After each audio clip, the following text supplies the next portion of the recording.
เมยสูงค่ะเมื่อในเป็นวันที่19เดือนธันวาคมที่7ปี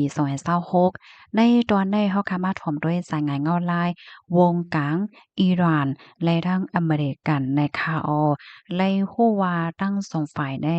แต่มีปัญหาปะติขัดกันเถียงเย้าเฮ็ดจั่งใดเขาเนาะเพราะว่าสายงานเงาลายทั้งปอดตะวันออกกลางอำนิมเซาเนี่ยก็แน่นอนค่ะเนาะมันก็มีพรตุ้มย้อนต่อขันน้ำมันจั่งใดค่ะ ทรายงานเง่าไล่ปัญหาปฏิฆาตวงกลางอเมริกันและตั้งอิหร่านเนาะข้อมูลต่อถึงกลางคืนวันที่18ที่ผ่านมาในก็ได้เลยว่าฮาวเฮียงมาแทงกำหนึ่งยาวค่ะไหว้หลังเสคอตกลงกึกตึกโจข้าวนั่นมันถูกป่นแปนมือปลายเดือนธันวาคมที่6ดีป่นมาเฮ็ดจังไหนคะเฮาคามาด้วยเส้นสายหมายก้นรูดเส้นสายใจแลก้นอันแลรับรองตั้งเจ็บฝ่ายตั้งอิหร่านค่ะ อยู่ที่ห้องการลงฝ่ายป้ายยูรีอิหร่านเนาะก็เลยออกมาเปิ้นเผาหนังเป็นตั้งการว่านับตั้งเอาอเมริกันปึดตึกตั้งกลางหาวปอกกำใหม่แต่วันที่27-28เดือนธันวาคมมาใน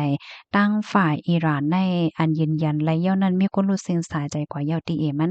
50ก่อค่ะในนั้นไหนมีนางยิงหาก่อแล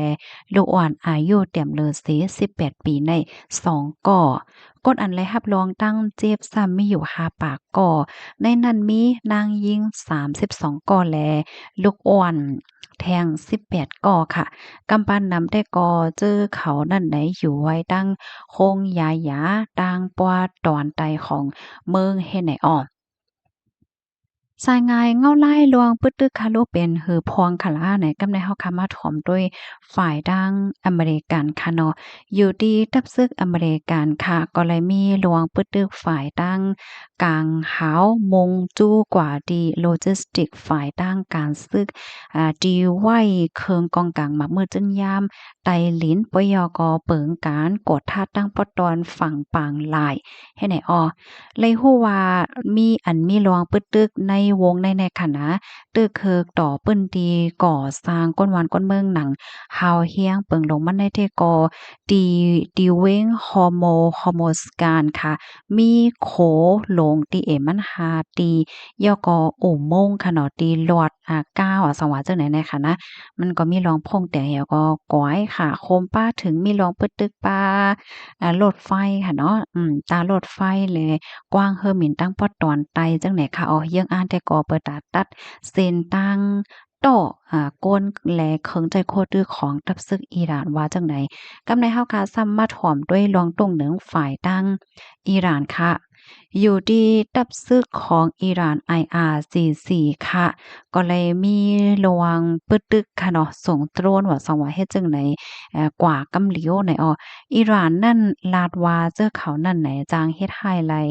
เคิงหมินเคอหมินตึกของอเมริกันไล่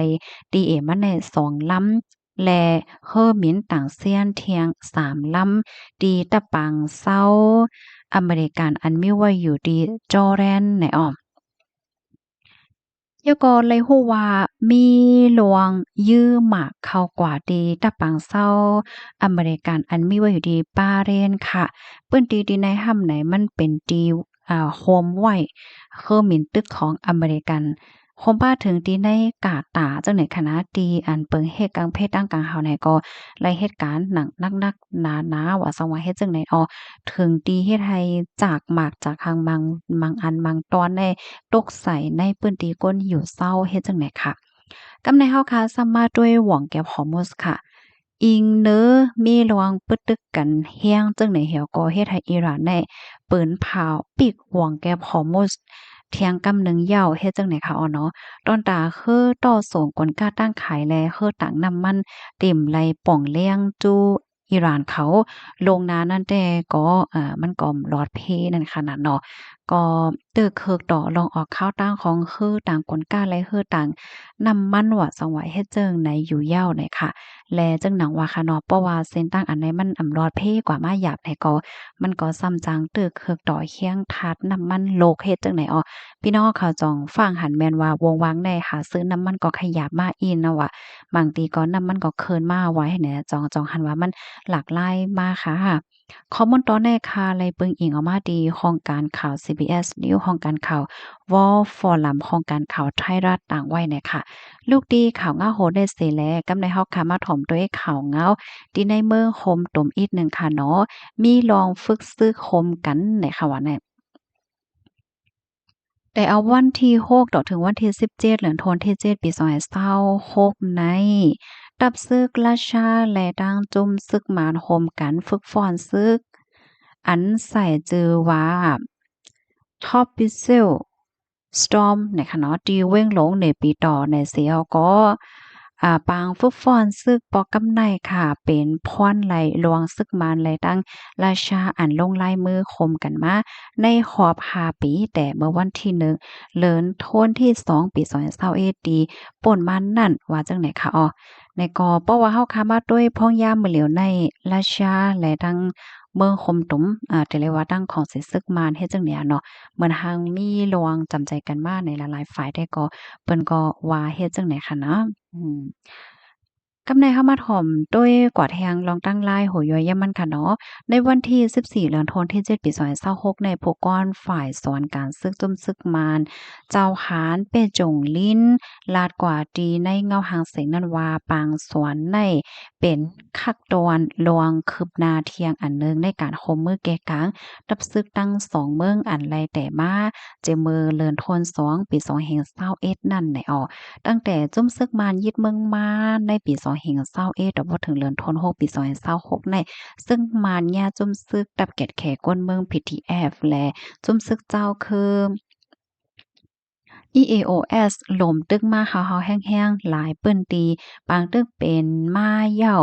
19,000เฮง3ปาก43ปอกแลเมืองราชาเป็นเมืองอันจ้อยเทียมปันหมากองจึ้นยามและเคิงใจในการซึกปันซึกมานปาตางเคอหมินตรนอันมีก้นคอและเคอหมินแห่กังตรนเจอไหนเลอเซนั่นยาวแหนจุ้มซึกมานเขาซื้อไลเคอหมินตึก คือหมิ่นตึกค่ะเนาะ SU 30ใน6ลำตีราชาเหี่ยวโตกว่ามือเหลินโทน12ปี2024ว่าไหนอ้อปางฝึกฟ้อนซึกมานแลตั้งราชา ปอกกำไนเนี่ยค่ะไล่ฝึกฟ้อนโฮมกันเหมือนจังหนังลายตึกปานใหม่การใจดื้อปิ่วหาแผนการตึกในเถินในป่าลายใจดื้อเคิงใจในการซึกอันไรมาดีราชาปลายตึกตั้งกลางหาวเจ็มเจ้าในนะคะอ้อข้อมูลตัวนี้ก็ค่ะเลยเบิ่งอิงออกมาที่ห้องการข่าวใต้ล็อตแล้วเตรียมต่างไว้เฮ็ดไหนคะอ้อเนาะ ค่ะนี่ก็ได้เรียกว่าเป็นปางฝึกซึกคมกันเนี่ยค่ะว่าเนาะสายงานเงาลายเดสือเป็นฮือกว่าในเฮาค่ะเนี่ยก็ไปด้วยกว่าเที่ยงเนี่ยค่ะเนาะ to be still storm อันมีติป้องว่าล่มเลี่ยงลงข้าวไหมเนี่ยค่ะอยู่เนี่ยเนาะได้เลยว่าปางฝึกซึกล่มเลี่ยงลงข้าวไหมเนี่ยค่ะอยู่เนาะเพราะว่าเปลี่ยนความใต้เฮาเนี่ยได้ค่ะนะอ๋อค่ะยินสมุก็ที่รับถอมปันแห้งค่ะออหมายสงค่ะ